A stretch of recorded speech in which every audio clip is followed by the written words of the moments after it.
오늘도 우리 시편의 말씀, 성경 말씀 봅니다. 시편 104편 1절에서 12절까지의 말씀만 오늘 우리가 읽어볼 텐데요. 앞에 화면에도 나와 있으니까 한 목소리로 같이 쭉 읽어가겠습니다. 12절 말씀까지 같이 읽습니다. 시작. 내 영혼아 여호와를 송축하라. 여호와 나의 하나님이여, 주는 심히 위대하시며 존귀와 권위로 옷 입으셨나이다. 주께서 옷을 입은 같이 빛을 입으시며 하늘을 휘장같이 지시며 물에 자기 누각에 들보를 얹으시며 구름으로 자기 수레를 삼으시고 바람 날개로 다니시며 바람을 자기 사신으로 삼으시고 불꽃으로 자기 사역자를 삼으시며 땅에 기초를 놓으사 영원히 흔들리지 아니하게 하셨나이다. 옷으로 덮음같이 주께서 땅을 깊은 바다로 덮으심에 물이 산들 위로 솟아 올랐으나 주께서 꾸짖으시니 물은 무망하며 주의 우레소리로 말미암아 빨리 가며 주께서 그들을 위하여 정하여 주신 곳으로 흘러갔고 산은 오르고 골짜기는 내려간나이다. 주께서 물의 경계를 정하여 넘치지 못하게 하시며 다시 돌아와 땅을 덮지 못하게 하셨나이다. 여호와께서 샘을 골짜기에서 솟아나게 하시고 산 사이에 흐르게 하사 각종 들짐승에게 마시게 하시니 들나귀들도 해가하며 공중의 새들도 그 가에서 깃들이며 나뭇가지 사이에서 쥐저귀는도다. 아멘. 12절까지 말씀 읽었습니다. 오늘은 2월 세 번째 주일이면서 구정 연휴가 긴 주일입니다. 명절을 맞아서 많은 분들이 고향을 찾아갔지만 우리는 우리의 본향 하나님 품 안에서 오늘 예배를 드리고 있습니다. 부디 하나님의 품을 찾은 오늘 하나님이 주시는 은혜, 축복 그리고 능력으로 우리 모든 시간이 풍성해지시기를 예수 이름으로 축원을 드립니다. 네, 오늘도 우리 옆 사람과 서로 축복하며 인사하는데요. 사랑합니다. 축복합니다. 행복하시기 바랍니다. 인사하겠습니다. 사랑합니다. 축복합니다. 행복하시기를 바랍니다. 부디 여러분 행복하시고요. 축복 많이 받으시고 주변에서 많은 사랑 받으시기를 예수 이름으로 축원을 드립니다. 네, 영국에 가면 성 빈체시오라는 수도원이 있습니다. 이 수도원은요, 과거에 신비의 물로 아주 유명했던 수도원인데요, 지금도 있어요. 굉장히 유명합니다. 수도원 앞들에 보면 조그만 우물이 하나가 있는데 이 우물의 물이 참 흥미로운 거예요. 부부싸움을 하는 부부들 싸움을 멈추어주는 효과가 있다라고 아주 유명해서 부부싸움이 잦았던 그런 부부들이 많이 찾는 그러한 수도원이에요. 참 재밌잖아요. 부부싸움 안 하고 싶으면 기도를 해야 되는데 물에 효험이 있다니까 물 마시고자 수도원에 많이 사람들이 찾아가는 것이죠. 그러다 보니 어떤 부부가 있었는데 이 부부도요, 부부싸움을 하다가 지쳐서 소문을 듣고 이제 이 수도원을 찾아온 거예요. 남편이 찾아온 게 아니라 아내가 찾아와서 신부님에게, 신부님 저 도저히 못 살겠어요. 그러니까 신부의 물을 이 조금이라도 좋으니까 저에게 주세요 라고 이렇게 부탁을 했어요. 이 스토리의 신부가 물을 떠다 주는데요, 물을 마시는데 그냥 마시면 효과가 없습니다. 반드시 제가 이야기하는 것을 지키면서 물을 마셔야 됩니다 라고 말하면서 규칙을 알려주는 것이죠. 그 규칙이 무엇인가 하면 아무 때나 물을 마신다고 이게 되는 것이 아니라 반드시 남편이 싸우려고 들거나 자기가 미치게 남편이 미워져서 남편에게 막 욕을 하고 싶고 막 덤비고 싶고 대들고 싶고 막 이럴 때 물을 마셔라 라고 얘기를 하는 것이죠. 이 부인이요, 기억하고 있다가 신부의 말을 듣고 그대로 따라서 남편이 막 시비를 걸 때마다 물을 마셔줘요. 남편과 막 싸우고 미워 죽으면 욕하고 싶고 막 이럴 때마다 뭘 마셔요? 물을 마시게 됩니다. 참 놀라운 것은요, 물을 마시기 한 달 만에요, 부부싸움이 사라지고 가정이 화목해졌는데요. 이 부분은 생각, 야 역시 뭐다 신분의 물이다라고 하고 이제 또 둘이 찾아가서 신부님에게 감사 인사를 신부님 정말로 이 물은 능력이에요. 이 물을 제가 한 달 동안 마셨더니 우리 부부가요 부부싸움을 지금 안 해요. 신부님이 뭐라고 쓴 줄 알아요? 신부님이 이렇게 말합니다. 그럴 리가 있겠습니까? 물이 신비가 아니라요 참고 침묵한 것이 바로 신비입니다 라고 얘기를 한 거예요. 무슨 말이냐면 싸우고 욕하고 막 덤벼들고 싶을 때마다 뭐라 그랬어요? 물을 마시라 그러니까 물 마시더라고 뭘 못해요? 싸우지 않았어요. 욕하지 않았어요. 참은 것 아니겠습니까? 그러다 보니까 그 순간에 흥분하는 것이 싹싹싹 사라지면서 부부싸움이 점차 멈추게 된 것이거든요. 그러니 물이 무슨 능력이 있어서 심부러운 것이 아니라 그것이 한쪽이든 서로든 부딪혀서 싸우지 않고 잠시라도 참고 침묵한 것이 능력으로 나타나게 되었다라는 것이, 저는요 신앙도 이와 똑같다고 생각을 했습니다. 하나님이 말씀하실 때마다 그리고 설교가 선포되어질 때마다 왜 그럴까가 아니라 부딪히고 파고들고 따져들어서 왜라고 하기보다는 그저 일단 아멘 하고 받아들이는 것. 하나님이 말씀하셨고 하나님의 말씀이니까 내가 그저 믿고 따르는 것, 신앙의 진실된 기본인 줄로 믿습니다.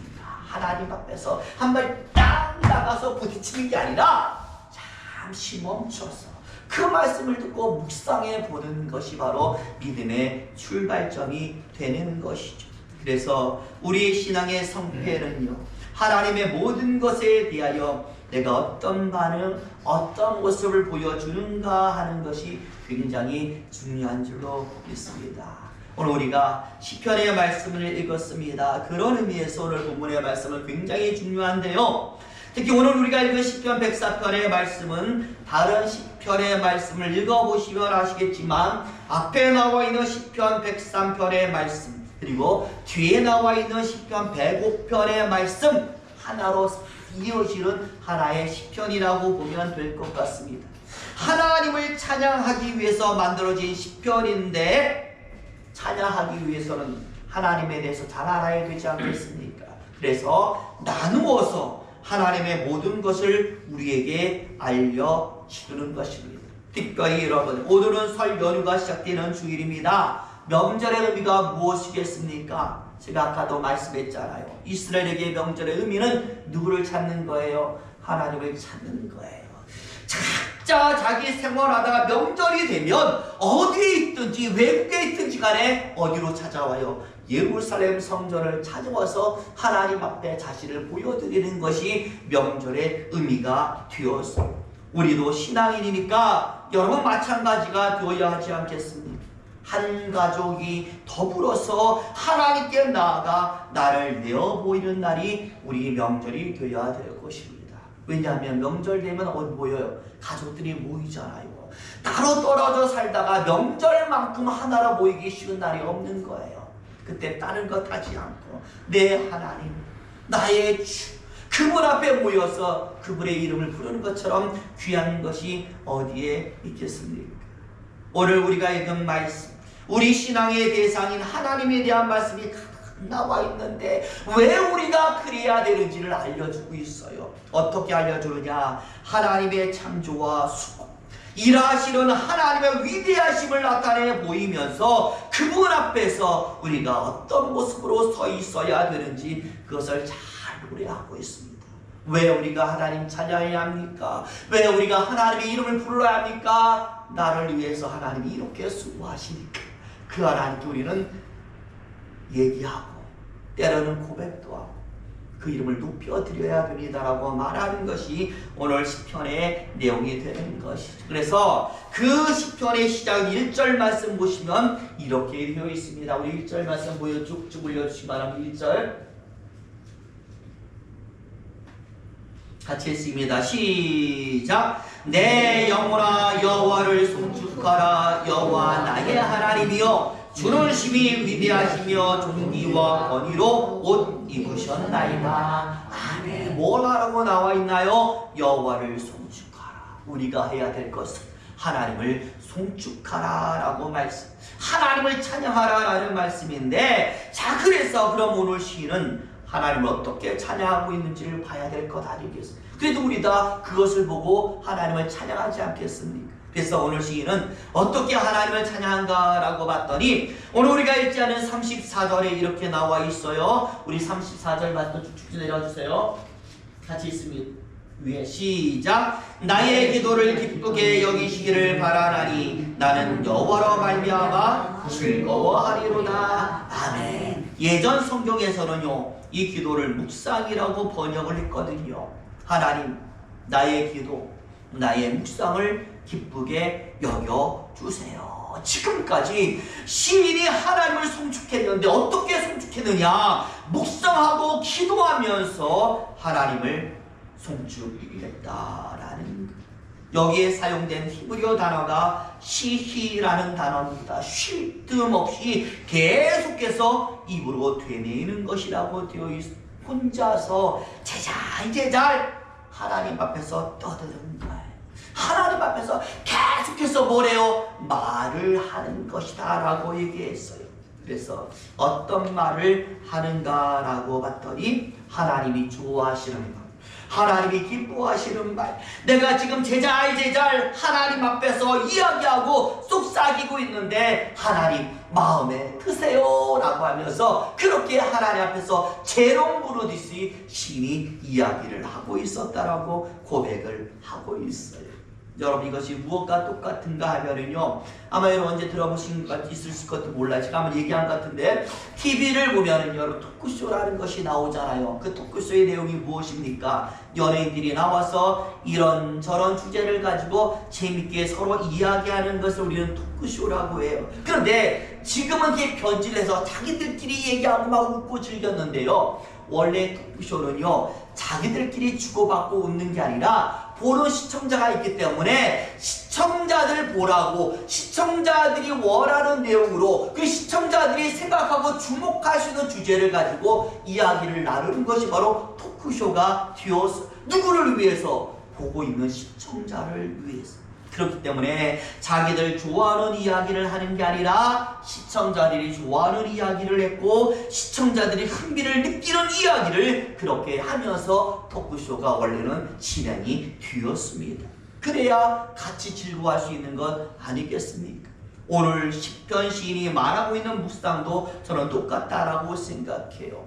이야기하는 내가, 사람이 그냥 나 좋아하라고 하는 것이 아니라 누가 듣고 있습니까? 하나님이 듣고 있으니까 들으시는 하나님, 그 하나님 기쁘시라고 이야기하는 게 바로 묵상이며 기도가 되는 거예요. 누구 중심일까요? 당연히 하나님 중심이니까 어떤 이야기를 하나님이 기뻐하시고 어떤 이야기를 하나님께서 좋아하시는지 이것이 중심이 되어야 될 줄로 믿습니다. 그래서 오늘 시인도요 하나님이 좋아하시는 이야기를 하는데 오늘 본문에 보니까 이런 이야기를 하고 있어요.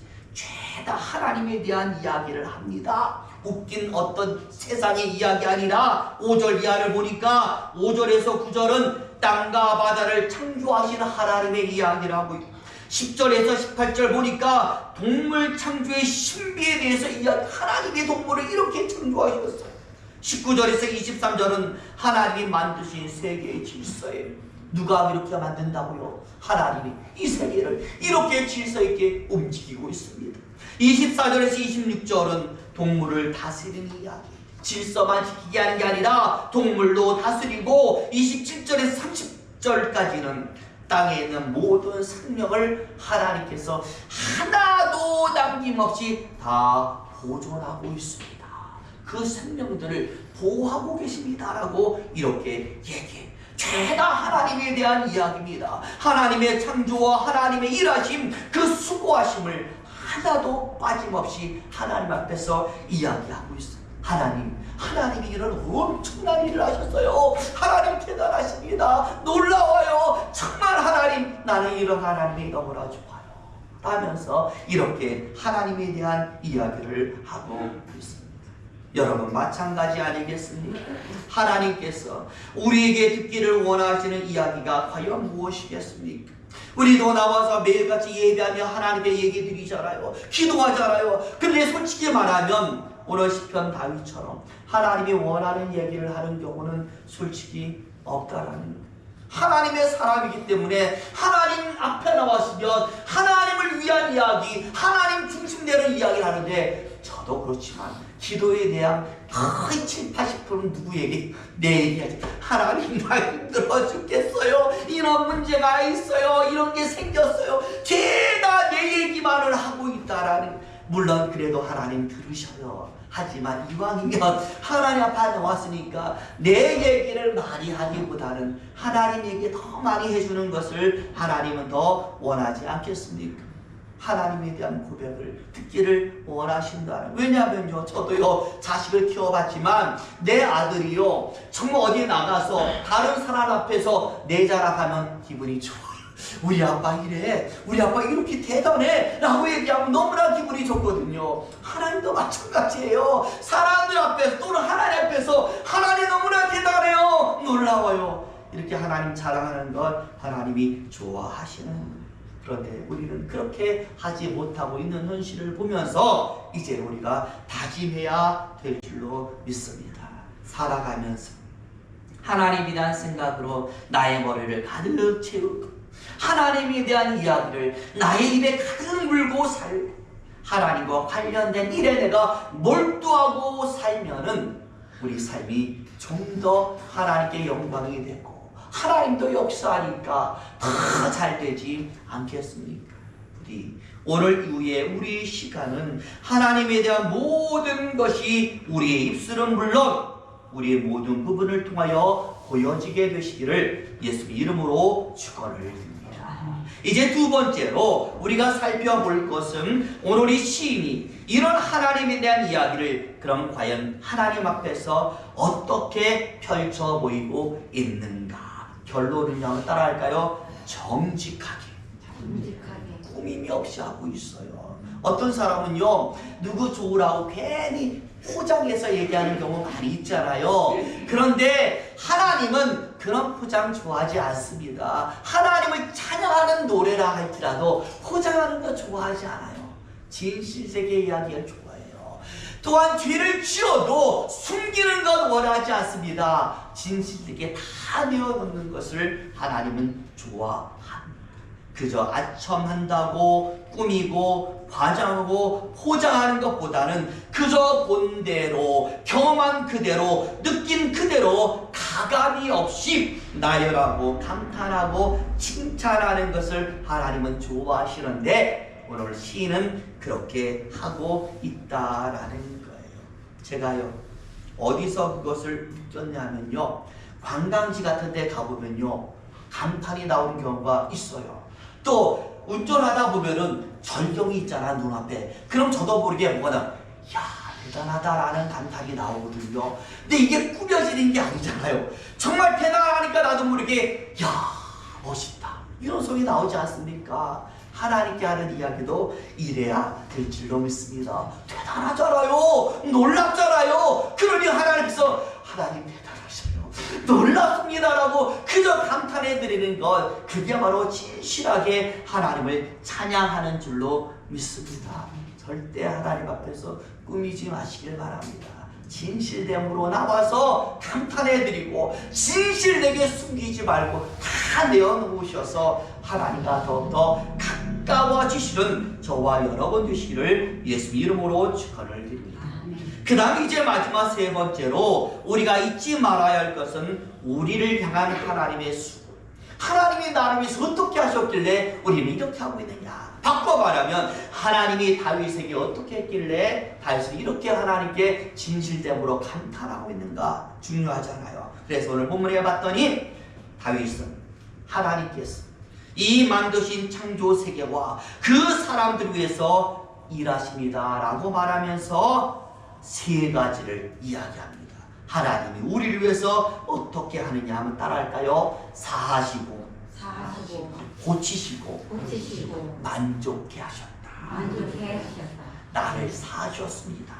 나를 고치셨습니다. 나를 만족시켰습니다. 아멘. 그러니 나는 하나님을 찬양할 수밖에 없다라는 것이. 여러분, 여기서 사신다라는 것은 우리의 죄 아니겠습니까?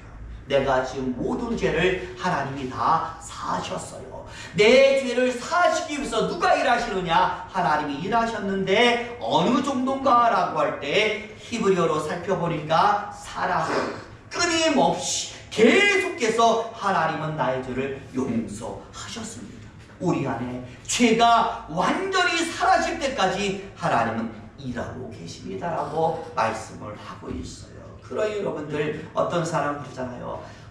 나는 나를 보면 너무나 약해서 맨날 죄를 짓는데 맨날 똑같은 회개해도 되겠습니까? 되는 줄 믿습니다. 왜? 하나님은 일하니까 그 죄까지도 다 사라지기 위해서 지금도 일하시니까 우리는 그 일하심 앞에서 계속 회개를 해야 되는 것이지. 그 다음으로 두 번째로 고치신다라는 것은 치유를 말씀을 하는데 103편에 보니까 이 치유와 관련돼서 사람에 대해서 얘기하는 것이 있어요. 뭐라고 사람 말하냐? 진토와 같은 우리를 고치신다라고 10편 103편에 나와 있습니다. 여러분, 진토는요 진흙입니다. 이 진흙이라는 것은요, 여러분 만져보셔서 하시면 아주 물컹물컹하고요, 굉장히 찝찝해요. 손가락 누르면 다 들어가고 물컹하고 손에 다 잡혀있고 조금만 건드려도 눌러지고 변형되고 터질 정도로 진흙은 그렇게 물렁물렁합니다. 우리가 그렇다라는 것이죠. 조금만 건드려도 눌러지고 변형되고 터질 정도로 우리는 아프다라는, 한 번이 아니라 만질 때마다 그렇게 될 정도로 우리는 약하다라는 것을 말씀을 합니다. 그러니 이런 우리를 계속해서 치료하셔야 될 하나님, 여러분 쉬실 수가 있겠습니까? 집안에 환자 한 명이 있어도요, 그 환자가 간호하느라 쉴 수가 없는 거예요. 쉬지 않고 우리를 고치시는 것이 하나님의 일하심의 정체가 되는 것이고요. 그리고 어느 정도로 그렇게 하시냐라고 할 때 세 번째, 우리가 어떻게 만족감을 느낄 때까지 하나님은 그렇게 하시는 줄로 믿습니다. 아멘. 우리가요 시험을 봐도 같은 A학점이라도요 90점보다는 뭐가 나요? 100점이 더 낫지 않겠습니까? 같은 B학점이라도 여러분 그 80점보다는 89점이 더 나은 거예요. 그 마찬가지로 우리가 어떤 상태에서 만족을 느끼느냐, 하나님 완벽하게 우리가 만족하도록 그렇게 일하신다라는, 하나님 보실 우리가 100점이 될 때까지 하나님 그렇게 우리를 위해서 일하고 있는 줄로 믿습니다. 그러니 이것을 모두 다 아는 다윗이 하나님을 찬양하지 않을 수가 없는, 그래서 오늘 10편의 맨 마지막에 다윗이 뭐라고 말하고 있습니까? 35절 가장 마지막 날에 할렐루야라고 말하고 있는 줄로 믿습니다. 우리 35절 같이 한번 읽어볼까요? 있습니다. 시작! 죄인들을 땅에서 소멸하시며 악인들을 다시지 못하게 하시리로다. 내 영혼아 여호와를 송축하라. 할렐루야. 아멘. 할렐루야라는 말을 할 수밖에 없는 것이에요. 제가 예전에도 한번 말씀드렸지만 예수님이 말씀하셨어요. 천국은 신노하는 자들의 것이라고 분명히 말씀하셨습니다. 여러분, 신노가 무엇입니까? 기억하시잖아요. 그저 돌진하는 것이 신노의 의미예요. 이것저것 생각하고 머뭇거리는 것이 절대 아니라 하나님의 일이라고 생각되는 것이 눈앞에 보인다라면 그저 그것을 나의 일로 여기면서 미루지 않고 직진하는 것을 성경은 신노라고 말씀을 하고 있습니다. 감사할 때는 미루지 않고 감사를 드리고, 하나님을 향한 제대로 된 우리의 표현, 그것이 무엇이든 간에 우리의 일상이 될 때 하나님께서도 우리를 보시고 기뻐하실 줄로 믿습니다. 부디 저와 여러분 하나님과 관련된 좋은 일들 많이 하시고 그 열매도 많이 따먹으시면서 여기저기서 복된 소식들이 넘치는 가운데 우리의 명절도 행복한 시간들이 되어지시기를 예수의 이름으로 축원을 드립니다. 기도하겠습니다.